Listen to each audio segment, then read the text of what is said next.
PSC കോഴ വിവാദത്തിന് പിന്നാലെ കോഴിക്കോട്ടെ CPIMൽ കൂടുതൽ ആരോപണങ്ങൾ പുറത്തുവരികയാണ്. റിയൽ എസ്റ്റേറ്റ് വ്യാപാരിക്ക് വേണ്ടി മുതിർന്ന നേതാക്കൾ വഴിവിട്ട് സഹായങ്ങൾ ചെയ്തെന്നാണ് ആരോപണം. കോഴിക്കോട് ബീച്ചിൽ പ്രവർത്തിക്കുന്ന സ്ഥാപനത്തിന് കോർപ്പറേഷൻ ചുമത്തിയ പിഴ ഒഴിവാക്കാൻ മുതിർന്ന നേതാക്കൾ സമ്മർദ്ദം ചെലുത്തിയെന്നും ആരോപണമുണ്ട്.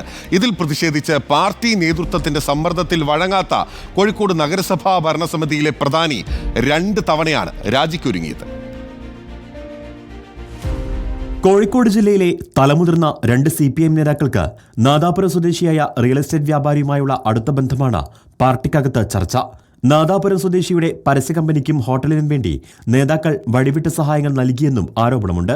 കോഴിക്കോട് ആസ്ഥാനമായി പ്രവർത്തിക്കുന്ന പാർട്ടിയിലെ യുവനേതാവിന്റെ പരസ്യ കമ്പനിയും റിയൽ എസ്റ്റേറ്റ് വ്യാപാരിയുടെ പരസ്യ കമ്പനിയും തമ്മിൽ തർക്കം രൂപപ്പെട്ടപ്പോഴും നേതാക്കൾ ഇടപെടൽ നടത്തി.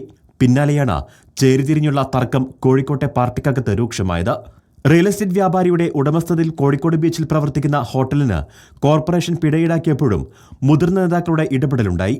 അതൃപ്തി പുകഞ്ഞതോടെയാണ് പാർട്ടിയിലെ മുതിർന്ന അംഗവും കോർപ്പറേഷനിലെ ഭരണസമിതി അംഗവുമായ നേതാവ് 2 തവണ രാജിക്കൊരുങ്ങിയത്.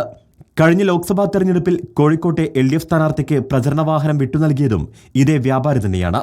ഇയാൾ ജില്ലാ കമ്മിറ്റി ഓഫീസിൽ മുഴുവൻ സമയം കയറിയിറങ്ങുന്നതിലും എതിർചേരിക്ക് അതൃപ്തിയുണ്ട്. നേതാക്കളുടെ വഴിവിട്ട ബിസിനസ് ബന്ധങ്ങൾ കീഴ്ഘടകങ്ങളിൽ നിന്ന് പരസ്യമായി ഉയർന്നു തുടങ്ങിയതിന് പിന്നാലെ PSC കോഴ വിവാദത്തിൽ നടപടി വേഗത്തിലാക്കി രമ്യമായ പരിഹാരത്തിനാണ് നേതാക്കളുടെ ശ്രമം. റിപ്പോർട്ടർ, കോഴിക്കോട്.